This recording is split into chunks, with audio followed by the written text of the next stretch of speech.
প্রাচীনকাল থেকে মানুষ যখন মহাকাশ নিয়ে ভাবে, তখন তাদের মাথায় একটা প্রশ্ন বেশি ঘুরপাক খায়। আর তা হলো, মানুষ কি এই মহাবিশ্বে একা? অন্য কোনো গ্রহে অথবা গ্যালাক্সিতে কি প্রাণের অস্তিত্ব আছে? এই 2024 সালে আমরা টেকনোলজিতে অনেক উন্নতি করেছি। আমরা আউটার স্পেসে অনেক উচ্চ ক্ষমতা সম্পন্ন টেলিস্কোপ পাঠিয়েছি।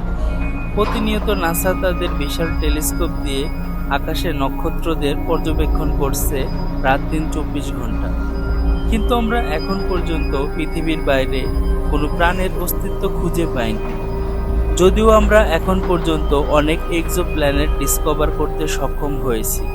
এখন পর্যন্ত আমরা প্রায় 5756 এক্সোপ্ল্যানেটের সন্ধান পেয়েছি কেপলার স্পেস টেলিস্কোপের মাধ্যমে।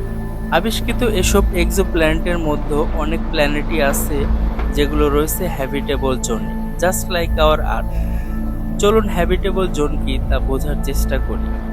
হ্যাবিটেবল জোনটা হলো একটা গ্রহের জন্য আদর্শ ডিস্টেন্স, মানে ওই গ্রহটা যদি তার নক্ষত্রের খুব কাছে অবস্থান করে তাহলে তার টেম্পারেচার অনেক বেশি হবে, ফলে আমরা এত এক্সট্রিম হিটে ওই গ্রহে বাস করতে পারবো না।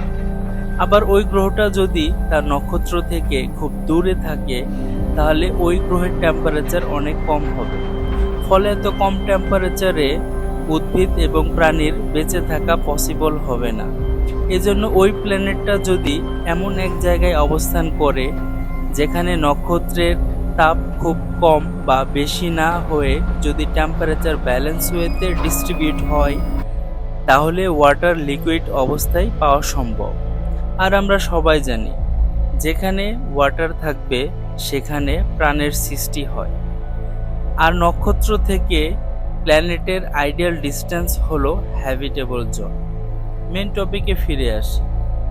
অন্য গ্রহে প্রাণ আছে কি নাই এটা জানা আমাদের জন্য কেন প্রয়োজন? কারণ হলো, এই মহাবিশ্বে কোনো কিছু স্থায়ী নয়। অনেক নক্ষত্রেরও মৃত্যু হয়েছে।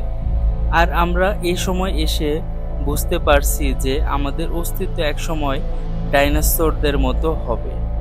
তাই আমাদের অস্তিত্বকে টিকিয়ে রাখতে হলে আমাদের অন্য কোনো প্ল্যানেট বা গ্যালাক্সিতে পাড়ি জমাতে হবে। যেহেতু আমাদের রকেটের স্পিড আলোর গতির মতো না, যার ফলে অ্যালেন মিস্ট্রি সলভ করাটা আমাদের জন্য ডিফিকাল্ট। অসম্ভবকে সম্ভব করা মানুষের কাজ। নিশ্চয় আমরা একদিন এলিয়েনদের সন্ধান পাব এবং আমাদের হিউম্যান সিভিলাইজেশন আরও আপগ্রেড হবে সায়েন্স অ্যান্ড টেকনোলজিতে। যদি আমার ভিডিওটি আপনাদের ভালো লেগে থাকে তাহলে অবশ্যই চ্যানেলটি সাবস্ক্রাইব করবেন, আর আপনাদের মূল্যবান কমেন্ট অবশ্যই লিখে জানাবেন। ধন্যবাদ।